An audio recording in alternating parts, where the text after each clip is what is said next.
Hi guys, welcome to this video. It's just started raining here and it's raining quite intensely, so I hope you can hear me well. I hope it's not too noisy in the background. So this video is about skin and about skin health, and I actually initially recorded this and it was almost an hour long, and I decided that it would work out better if I recorded the video in two parts. So in this first part, I'm going to talk about my own journey with my own skin health and just what I've been through, what I learned, what I experienced, and where I'm at now. And then I'm going to do a follow-up video where I'll talk about the underlying reasons for various skin disorders, and then also tips and tricks and suggestions, and then also respond to some of your questions that you guys shared in respect to various kind of skin type symptoms or experiences that you're having. So for this video, all about my skin health journey. So I've always had really good skin. As a kid, I never had any issues. Even as a teenager, I never got the classic sort of teenage spots. But I did notice that in my 20s, as I was partying more and more and, drinking a lot, smoking quite a lot of weed almost every day, for quite a long time, and partying really hard at the weekends, sometimes missing an entire night's sleep, I did notice that I started to experience some problems with rashes and acne on my bottom. And this is something that used to cause me huge amounts of embarrassment and shame. Luckily, it wasn't on my face, so it was something that I could hide, but it was still something that I really didn't like. And the perfectionist attitude in me wanted to heal this and to overcome this, but I didn't understand about health at that stage in my life.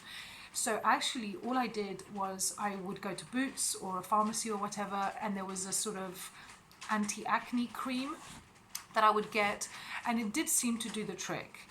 And for me, it was very clear that there was a direct correlation between a weekend of partying or a particularly naughty week where I'd eat lots of foods that I wouldn't normally, like more junk food type things, or if I'd been drinking too much, or if I was missing sleep. So it was all related to stress and toxicity overload. And that's when I'd have an outbreak of this kind of acne type rash. Also really interesting in hindsight, the bottom is very close to the kidneys. So it makes perfect sense that as I was introducing all of these obstructive and toxic foods into my body and not allowing my body to rest and putting my body under a tremendous amount of stress, basically, that this would negatively impact the kidneys and kidney health.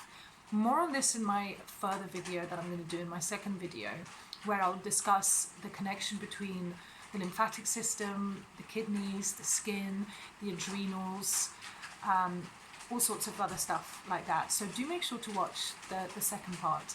But going back to my story, I didn't have the wisdom and the understanding that it was, that I would need to reverse my lifestyle and my intake of alcohol and junk food and toxicity in order to heal the issue.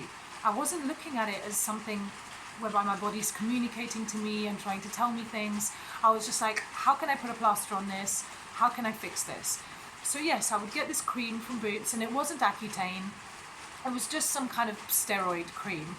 But I got to the point where basically, unless I was really healthy and not partying, not drinking, not smoking, I started getting the rash.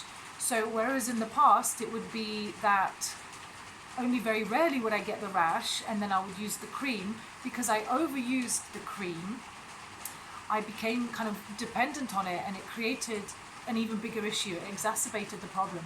So after about maybe 2 or 3 years of using the cream on and off, I got to the point where the rash would happen almost all the time. I observed that it was very much directly related to my cycle, so it would get way worse for like 3 or 4 days leading up to my period and during my period, and then it would subside. And of course, I kept slapping on the steroid cream, and eventually got to the point where not even the steroid cream was working anymore.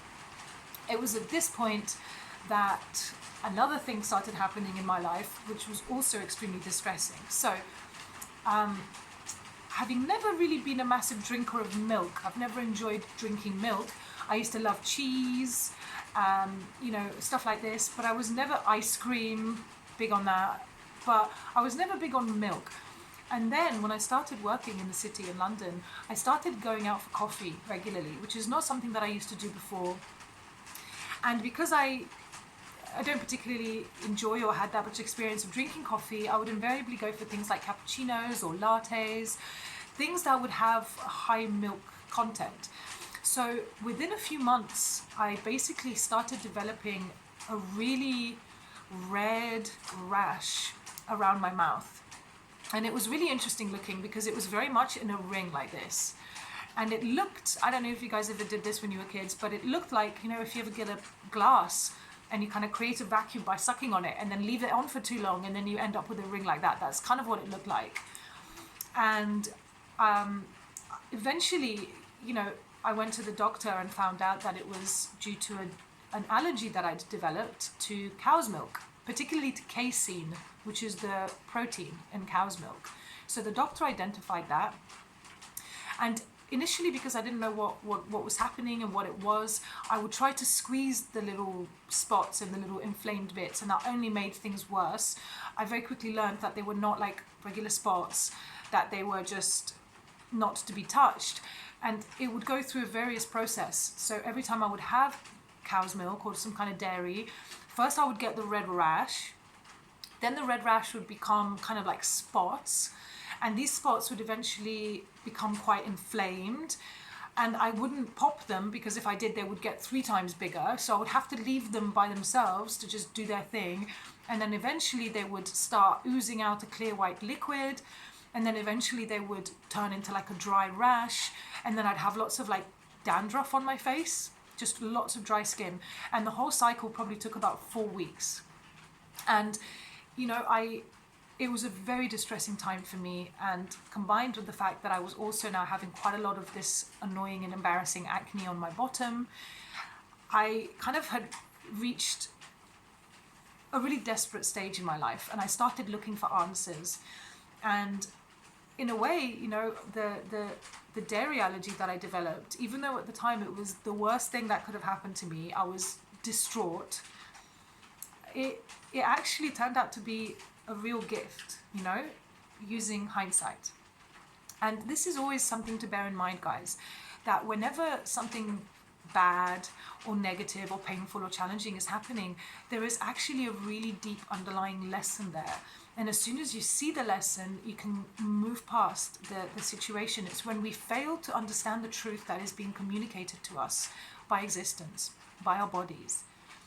And because I now had to be very wary of what I was eating so that it didn't have any dairy in it, I started really, for the first time in my life, looking at the back of food packets and seeing what was in food. Because believe it or not, dairy is hidden in so many things you would not expect. Things like tins of tuna, they're often marinated in milk.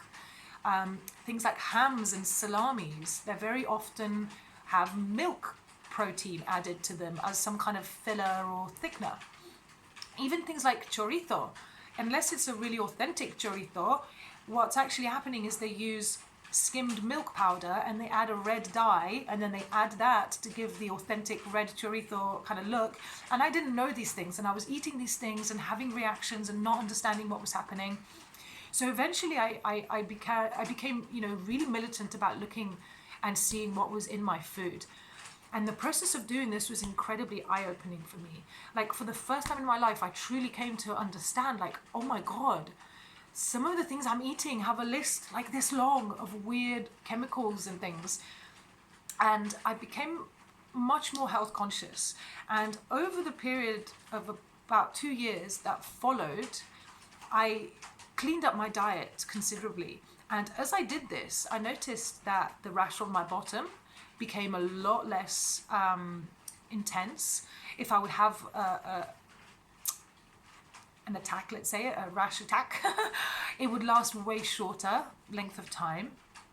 And I could feel lots of benefits, basically, of having completely eliminated dairy from my diet and largely eliminating processed food. So even though I was still eating animal products aside from dairy and grains, I actually started cooking a lot of my own food. I started making more food at home rather than eating out in restaurants. And I started doing a lot less of that kind of stoned junk food, like eating of cookies and biscuits and chocolate and stuff like that. And this did help my skin tremendously, both with the rash and in terms of the eczema stuff going on my face.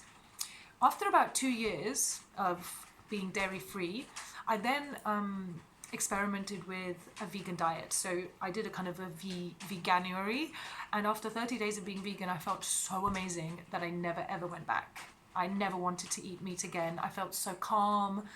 My moods, which had always been super up and down, completely went away. Like I just felt so present and so calm and just really able to own my state a lot more.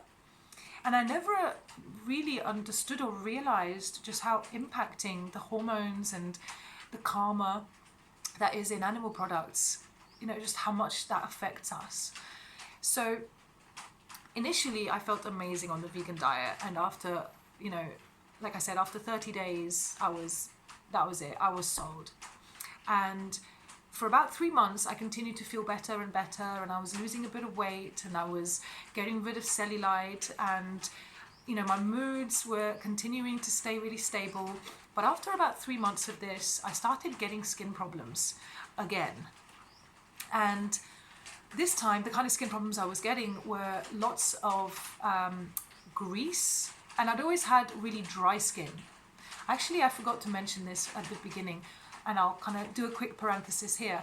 But basically, I've always had very, very dry skin, particularly on my face and on my hands, to the point where I had to always carry some face cream and some hand cream with me in my handbag whenever I left the house, whenever I'd go to work, anything like that, because I would genuinely have to apply face cream about 4 or 5 times a day. That's how dry my skin was.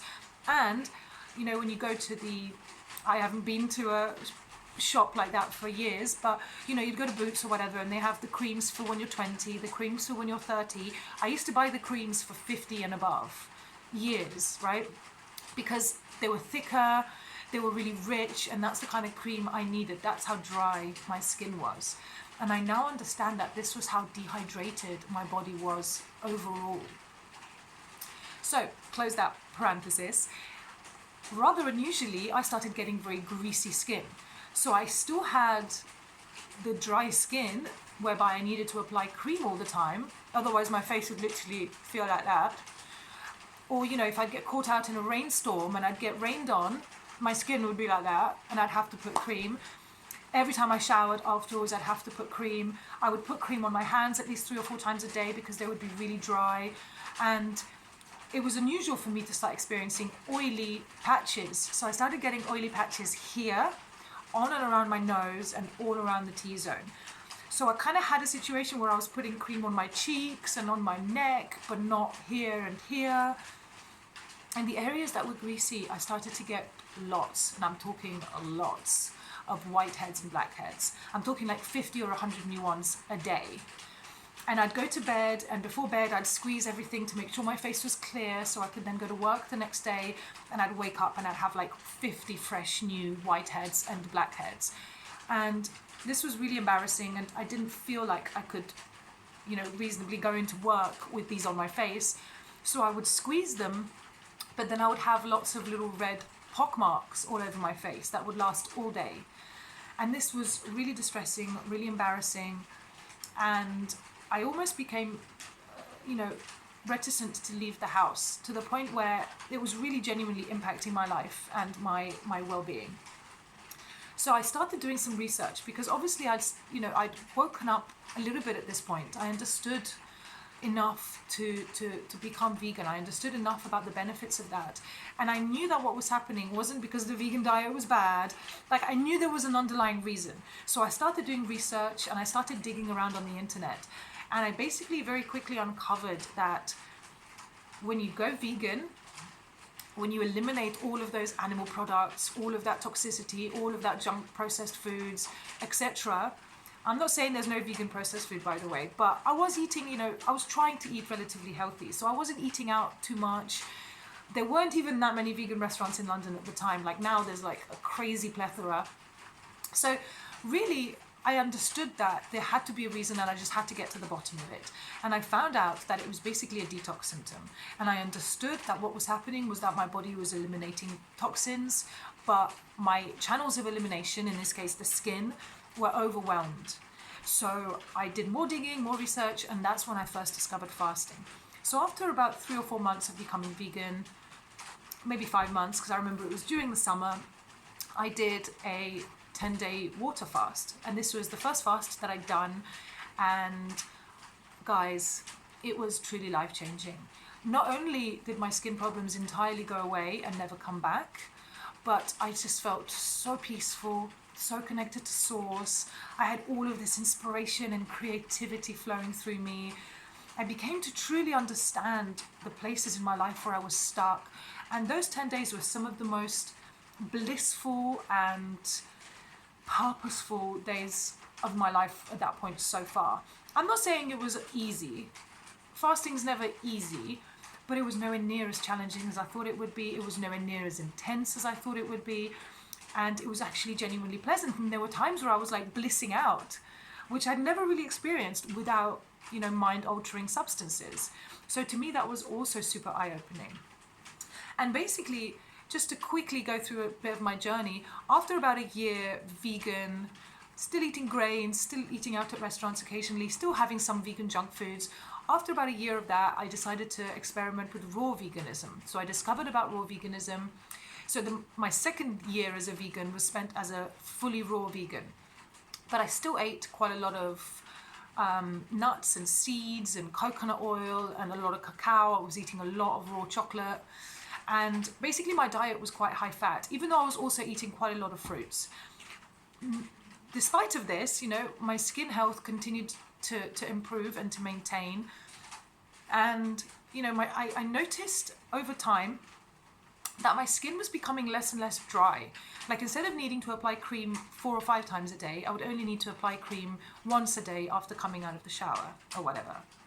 And eventually, I think it was maybe three years ago, I completely stopped needing to use any creams on my face, on my hands, or on my body. And I now never put anything really on my body unless I choose to, or, let's say I massage my feet, or I've chosen to massage a particular body part, then yes, I'll apply some oil, or, when I go for massages, etc. But essentially, aside from that, I don't have any need to apply face cream or body cream at all on my body. I no longer have at all dry skin. I also no longer have greasy skin at all. And interestingly, I've noticed that there's such a high correlation between eating high protein foods and skin problems. So the more I clean up my diet, and for the last 3 years I've been largely fruitarian, like 95% fruit, and let's say I have a bit of a naughty food, like recently Toby and I went and ate some Indian food, and I didn't have any rice, of course. I didn't eat really that many beans or lentils. We shared one kind of chickpea curry thing, and then we shared a dal between us. But aside from that, everything else was just made with vegetables, just like a little vegetable curry or some, cauliflower. But even that meal, in which I basically ate a huge side salad accompanying it, I still noticed that over the next couple of days, I started getting a bit of a greasy forehead, and I even got a little spot or two. And to me, there was such a direct correlation between the kind of cooked food and eating some beans and lentils, so like more protein than I'm used to. Also cauliflower, also pretty high in protein. And actually, it eliminated and digested reasonably well. But it was interesting to observe how my skin instantly communicates, hold on a minute, that's obstructive food. And it took a few days, maybe 2 or 3 days, for my skin to return to its normal state. So that's basically where I'm at the moment with my skin. And It's not to say that I don't ever get spots anymore. Sometimes, usually only when I'm either detoxing quite deeply. So I got a few little spots when I was doing my recent 7-day dry fast. But again, nothing big, nothing crazy, but it's very normal for the body to choose to eliminate through the skin, because the skin is known as the third kidney and it functions very much as an eliminative organ. For instance, sweating through the skin is as important for elimination as urination is, which goes to show just how essential the skin is in terms of eliminative and overall health. So the skin is an organ. And if you have dry skin, if you have oily skin, there's a reason for that. There's an underlying internal reason for that.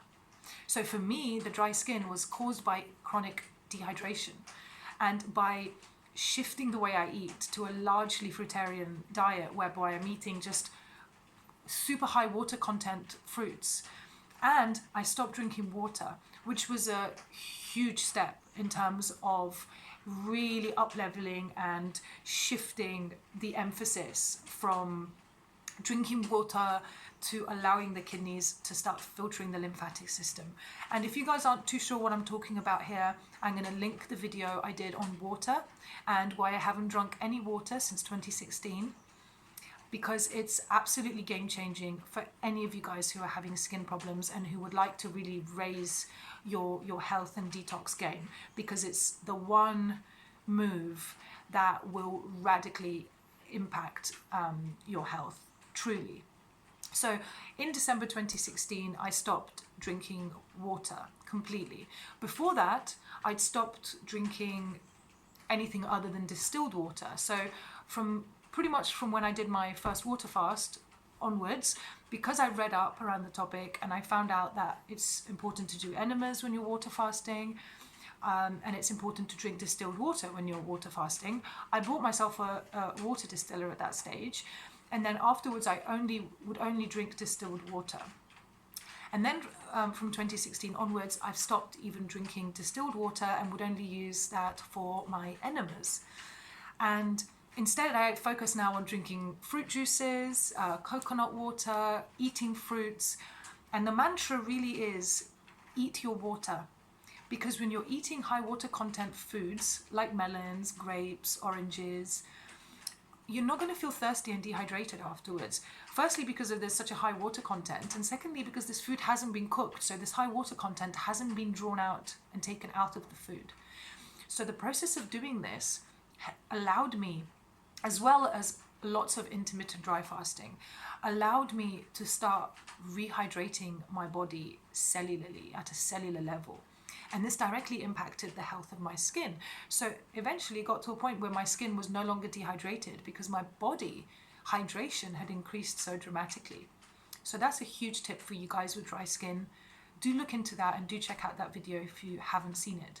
So coming back to what I was saying earlier, the only two types of situations where I now get any kind of spots or any sort of skin problems are either when I'm fasting and detoxing, and again, not very often, it's not a very common symptom for me, or if I've eaten a bit of a naughty food.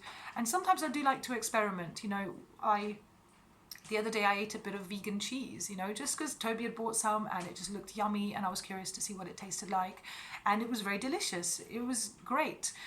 But afterwards I did sort of get a bit of a sickly feeling and again, a bit of a greasy forehead the next day. And it was very obvious to me that there's a direct link between a high protein and a high fat diet and oily skin.